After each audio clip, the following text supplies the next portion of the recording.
Black Ice Chronicles Massive. This is Crazy Dee. What do I want to talk about today? First off, I heard what Donald Trump said about what do black people have to lose in voting for him. We go to poor schools, la da da da da da da bullshit. Okay. And a lot of people are asking, why would black people find that racist? Number one,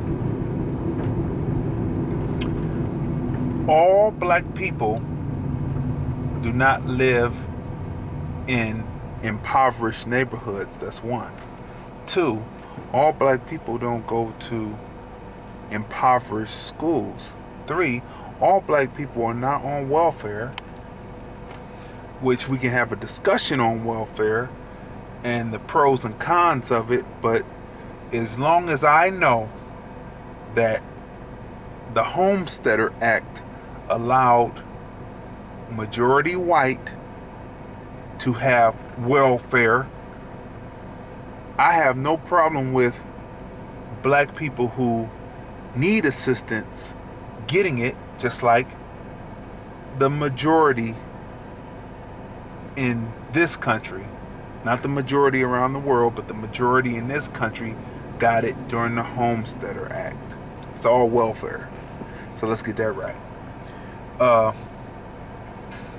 don't know where Donald Trump is getting his advising from. I don't know if it's Omarosa or Daryl Scott, who I hear lied to his congregation during the time when Bush was in office, and Bush was really fucking it up, my opinion, and quite a few other people's opinion, that Bush was fucking it up. During that time, he was saying he didn't vote for him, but he told Roland Martin on Roland Martin's show that when Roland Martin said that Bush had done some good things as far as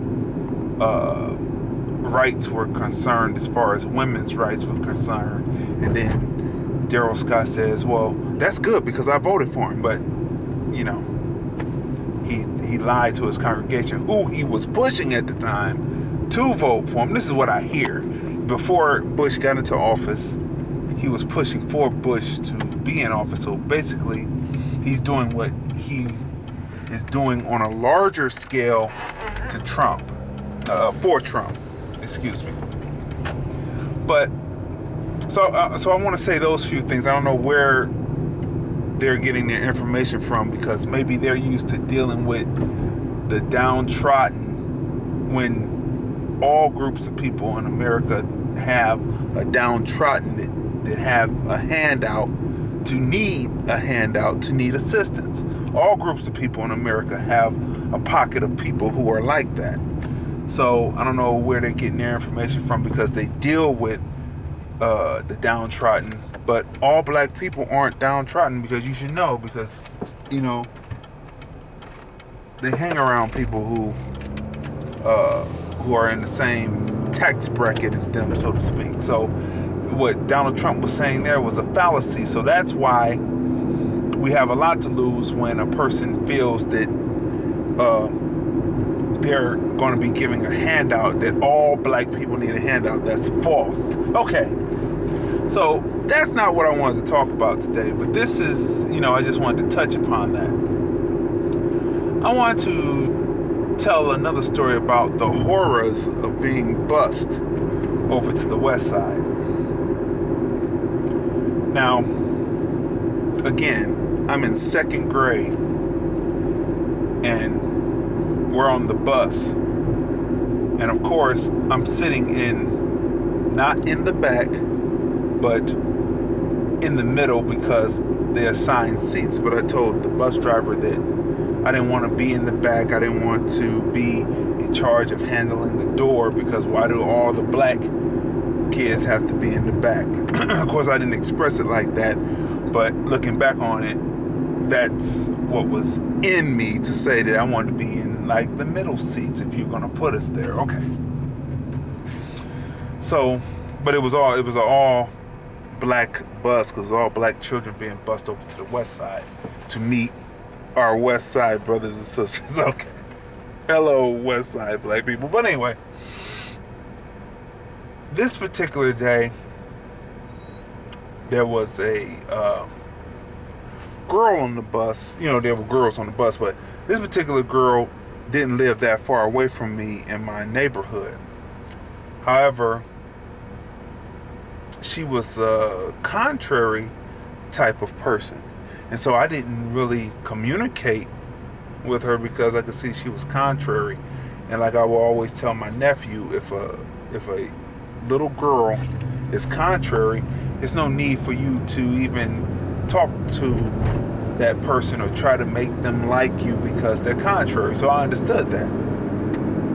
So this time she was on the bus. Now let me describe this person to you. This person, she was black, but however, how can I express this? She was melanin deficient. She suffered from what I know now to be albinoism. Not an actual albino, but a person who was born who doesn't have as much melanin in their skin, so thus they're pale and they're fair. She was pale and fair, right? And she had long hair, but it wasn't like what I would like how we in the black community talk about grades of hair, good hair, bad hair, and all that. It was just long because the person had her grandmother. She stayed with her grandmother, and her grandmother had put it in barrettes for all those years, so it was pretty long in barrette braids or whatever down her back over time. Okay, so she was on the bus, and we of course we were on the bus with 4th, 5th, and 6th graders. We're in the 2nd grade, and the 4th, 5th, and 6th graders were picking on her and talking about her, which I find out later, you know, in life. I find out later in life that some boys and some men talk down on if they're in their same age group, girls or women, to try to get at them sexually, to get into their panties, to get into their drawers. Okay, so that's why nowadays 1 through 5 are together in elementary school, and they moved in some school districts. They've moved 6th graders up into the middle school, so it's 6, 7, 8. And then, of course, during our time and during my time in junior high school, we were never able to be the upperclassmen because at the time they moved what we would have been the 9th grade up at the same time that the 9th graders moved up to be in the 10th grade. They moved them up, so then now in high school it's 9, 10, 11, 12. Because, you know, young boys are in that stage of having those hormone problems of needing to try to get at something no matter what it is. And some people have that more doggish mentality in their mind and in their spirit, so then they would go at whatever they could get at. So this is what I perceive now, but again, I was in the 2nd grade then. I didn't understand why they were doing it, but this is what I perceive now. And you know, we can have debate over that, but that's the way I see it, because most people, if they don't have something that keeps them grounded, they do whatever's clever. That's the motherfucking truth. Not in this case with this person. So anyway, with this man right here, not in that case. 2nd grade, and we're sitting on the bus, and they're picking on her, right? So I know she's contrary, so I don't even conversate or even talk to her in the first place. So she starts crying, and then she goes and tells the bus driver that the males on the bus are picking on her. So there's an assistant principal over at Verta Brost. He was a black man. I can't even remember his name. But when the bus comes, the bus driver gets off the bus, flags him down, and tells him about what was happening, whatever they were talking about her about. I think they were talking about the color of her skin. I think that's what they were doing. But of course, I don't know why this would be any different, because we were in the middle of the school year at the time. But for some reason, this came up. I don't know why. So he gets on the bus and he tells her, he holds the whole bus from getting off on board to go into the school. He holds the whole bus up and says for her to tell him who was picking on her. And he gets off the bus and he stands outside the bus. So she's saying, it wasn't so-and-so, and it wasn't so-and-so. She's saying names. It wasn't this person, and it wasn't that person. So then she looks up at me. Now, I haven't said anything on the bus. I'm being quiet, just going over to take the bus ride over to the west side. She looks up at me. Now, I know that she's contrary, so we don't talk. Just self-preservation. You just don't talk. So she says, it wasn't this person. So she says, well, it was so-and-so, so-and-so, so-and-so, so-and-so. And she says it was me talking about her. So I'm like, I didn't say anything to you. I didn't say anything. So he pulls us off the bus, and now we know it's called dressing down. He pulls the 5 guys off the bus. Everyone is looking in the window. She's looking in the window. She's looking at looking at us. It's 5 of us that they pulled off the bus. And I'm trying to explain. Now, I'm tall. I'm tall for a second grader. I might be like 5'6", 5'7", and he wasn't. Now looking back on it, he wasn't that much taller than me, because we were almost at the same eye contact. Right? I'm in the second grade, 5'6", 5'7", growth spurt and all that, and we're almost. He's probably about. Now looking back on it, he's about maybe 5'8", 5'9", maybe 6 feet tall, just to give it. But he wasn't that much taller than I am, right? I was then, right? And I tried to explain. I said, I didn't say anything, I didn't say anything to her, I wasn't talking about her. He comes up to me, because I'm tall for my age. He comes up to me, and sometimes it was 2 things that I thought. I used to think that the bullied began to run the schoolhouse, and they thought that the taller person was the bully. That's what I initially thought. But then looking back on his height, I realized that he was the Napoleon. Some short men have Napoleonic complex. A Napoleonic complex is a person like Napoleon who has to compensate for the lack of having height, and so thus their attitude is to bully.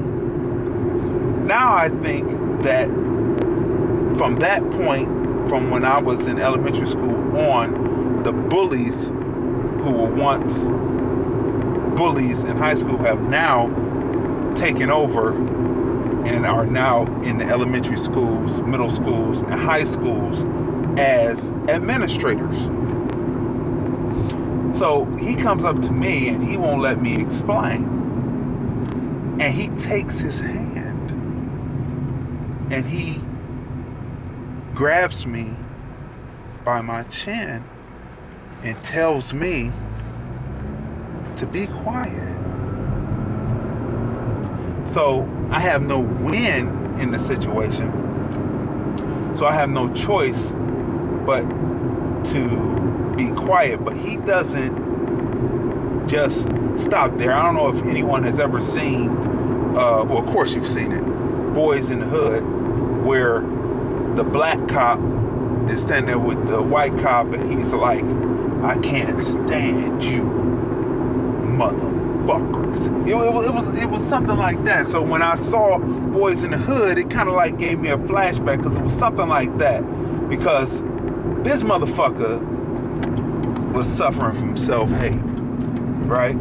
But he did not let up or hold on to my chin and talking to me.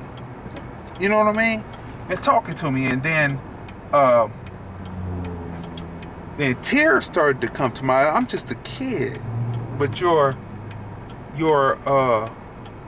bullying me as an administrator. You're bullying me. So, and she's smirking, right? It got me in trouble. So that evening, I get home and I tell my parents about what happened. And my father was not a person that played around. He was in the military, and he didn't play around. And he was like, should I go over there, drive over there to the west side and talk to this guy?